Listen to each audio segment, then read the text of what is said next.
Semenisasi kok orang kirim duit. Masya Allah. Terkadang aku ki nyawang mbak-mbak TKW anyaran sik bar teko, sik proses potong gaji, ngono ki jan ngesak nih. Kadang omong-omongan karo sebelah, mbak sebelah ngono yo ora oleh. Yo ora oleh nyekel HP disita majikan. Ngono lek mentale ra kuat, operasi stres. Ngono kadang sik dituntut yang keluarga. Wis semenisasi kok orang kirim duit. Masya Allah.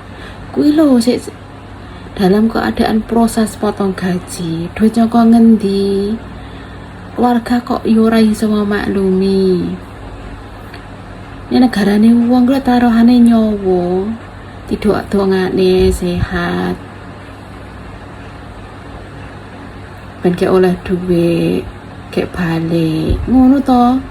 Seharusnya keluarga ku iki ora kek menjalui duwe, ngarep-arep duwe, ning kene kerja iki soro. Sikil gendas ke sikil turu tengah wengi. Kadang kerja sampai 16 jam, 17 jam. Bayangno kuwi lho seorang TKW. Nek sampeyan urung paham, derita seorang TKW sangat berat.